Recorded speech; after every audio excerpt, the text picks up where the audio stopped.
अस्सलामुअलैकुम, this is Geo politics with Anila Shahzad.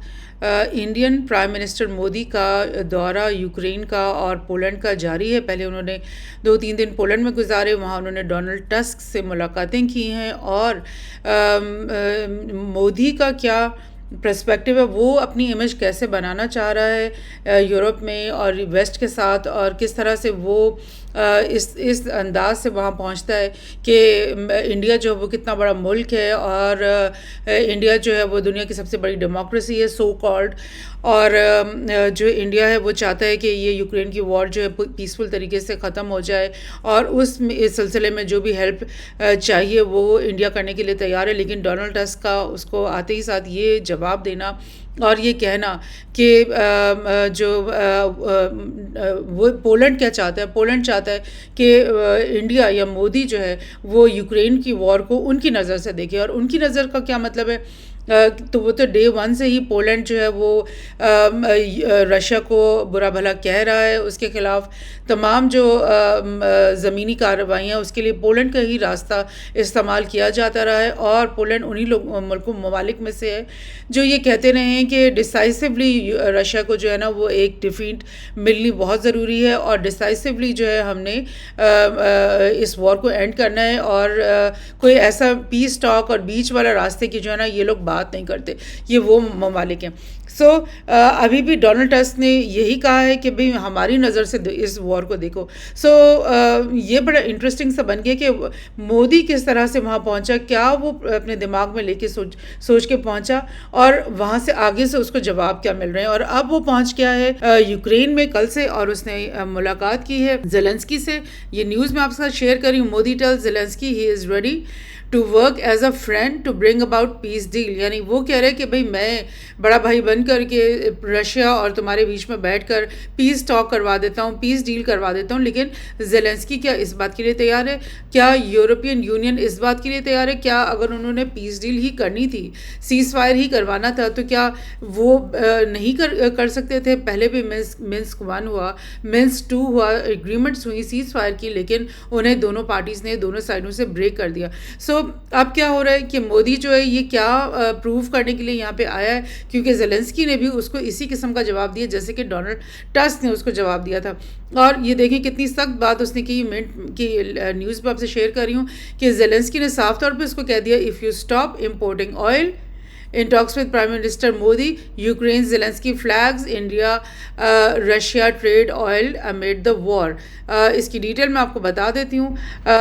Zelensky ने बिल्कुल साफ तौर पे ये कह दिया है मोदी से कि अगर तुम हेल्प करना चाहते हो तो सबसे पहले तो तुम ये करो कि जो तुम पुतिन से जो ऑयल ख़रीद रहे हो, बेशुमार बिलियंस ऑफ डॉलर का रेवेन्यू उसकी वजह से वापस पुतिन को मिल रहा है, उस डील ऑयल ट्रेड को तुम सबसे पहले बंद करो, और उसके बाद जो है ना मतलब ऑटोमेटिकली तुम्हारी हेल्प आ जाएगी हमारे पास।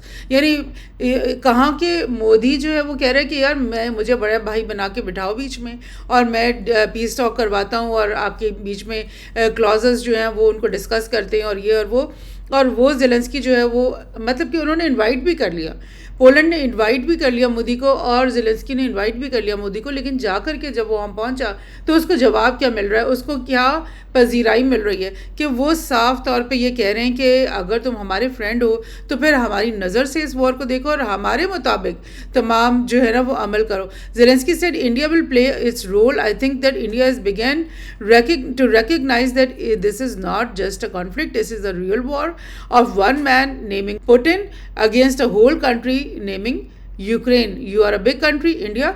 You have a big influence, so do something for us. ये बातें यानी कि कुल के मोदी को ये कही जा रही हैं। और ये एक और न्यूज़ मैं शेयर कर रही हूँ मॉस्को टाइम्स की। उन्होंने कहा कि is Modi's Ukraine visit and Orban light peace mission, यानी कंपेयर करें इनको विक्टर ओरबान से जो कि हंगरी के प्रेसिडेंट हैं। वो भी एक बीच की पॉलिसी पे रहते हैं, वो यूरोप यूनियन के मेंबर भी हैं, लेकिन वो रशिया के हक में भी बात करते हैं, और उनकी एक मिडिल ग्राउंड की डिप्लोमेसी चल रही है बड़े अरसे से।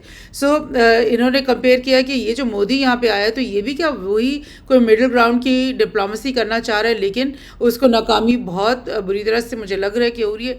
इन्होंने भी यही बात यहाँ पे हाईलाइट की है कि ऑल्दो कि जो आर्म्स की ख़रीद है रशिया से, जो कई दिहाइयों से आर्म्स ख़रीद रहा था इंडिया, उसमें तो उसने बहुत कमी की है। यानी कि 65% 2020 से पहले पहले जो है ना आर्म और उनके जो स्पेयर पार्ट्स और सब कुछ वो इंडिया ख़रीदता था रशिया से ही। लेकिन 2020 से अब तक आकर के उसने उसको कम करते करते 36% के ऊपर ले आया। और यूएस और जो उनके बाकी एलाइज हैं उनका यही मैसेज है इंडिया को बार बार कि तुम अपनी रशिया के साथ आर्म्स की जो लेन देन है उसको ज़ीरो करो, सारा हम ही तुम्हें प्रोवाइड करेंगे, हमसे ही ख़रीदो। सो ये सिलसिला तो चल रहा है, इस पर तो वो सेटिस्फाइड है। लेकिन ये जो जब से यूक्रेन और रशिया की वॉर शुरू हुई है और ये तमाम वेस्टर्न कंट्रीज़ जिनमें जर्मनी ले लें और तमाम यूएस फ्रांस सब ने यूक्रेन रशियन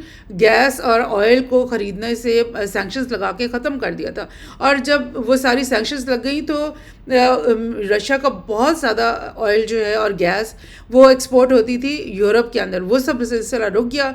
और उसका नुकसान ज़ाहिर है रशिया को भी होना था, यूरोपियन यूनियन को भी बहुत नुकसान हुआ इसका।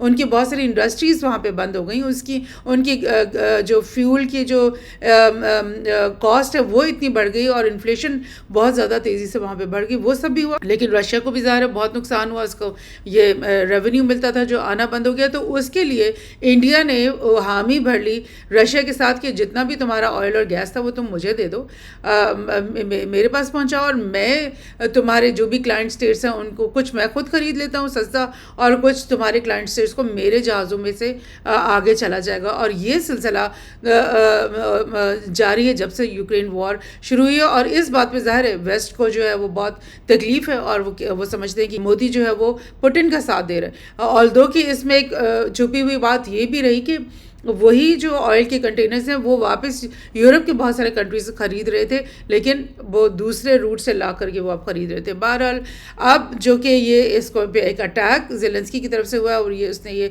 साफ तौर पे कह दिया बरमला कि भाई ये जो तुम उससे बिलियंस ऑफ डॉलर्स का ऑयल हर महीने ख़रीद रहे हो इसको बंद करो ना, तो फिर हम समझेंगे कि तुम वाकई हमारे हक़ में आकर के ये बात कर रहे हो। सो ये चीज़ें चल रही हैं। PM Modi Polish counterpart Tusk places stronger ties commitment to global peace. यानी यूक्रेन आने से पहले मोदी जो है वो पोलैंड में थे, पोलैंड में प्रेसिडेंट टस्क से उनकी मीटिंग रही और उसमें भी उन्होंने ये बात तो उनसे कही कि आप इस जंग को हमारी नज़र से देखो, लेकिन उसके साथ साथ उन्होंने उनके साथ जो है स्ट्रेटिजिक टाइज बनाने की बात की कि आप हमारे स्ट्रेटिजिक अलाई बन जाओ और हमारे साथ इस किस्म की एग्रीमेंट कर लो। तो जब वो एक यूरोप के ममालिक के साथ जब और यूएस के साथ जब उसके स्ट्रेटिजिक टाइज बन जाते हैं मोदी के, तो डेफिनेटली और लामहला उसको रशिया के साथ अपने टाइज जो हैं उस तरह के वो नहीं बना सकता और वो उसके एंटी पोजीशन में आकर के खड़ा हो जाता है। तो ये एक बहुत ही डेलिकेट जिसको कहते हैं ना डिप्लोमेटिक टाइट रोपिंग जो है वो इस सब मोदी कर रहा है। और उसने ये एक बड़ा रिस्की किस्म का टूर किया है जिसमें लास्ट मंथ उसने रशिया का दौरा किया था, पुतिन से जाके गले मिला था, उस वक्त वेस्ट को बहुत तकलीफ हुई थी और अब वो एक महीने गुजरने के बाद पोलैंड और अब ज़ेलेंस्की के साथ वो आकर के खड़ा हो गया। सो ये सब कुछ जो है ना अब जो है ज़ाहिर रशिया इस बात पे बड़ा नाला होगा और एवरीबडी थिंक्स कि भाई जो इंडिया है वो ट्रस्टेबल नहीं है, ना यूरोप समझ रहा है कि हम इसको पूरी तरह से ट्रस्ट कर सकते हैं, ना रशिया समझ रहा है। सो इस तरह की मिडिल किस्म की पोजीशन को लेकर के चलना आई थिंक सो कि इंडिया के लिए और मोदी के लिए जो है ना अच्छा नहीं है, बल्कि डेंजरस प्रेसिडेंस दिखा रहे हैं।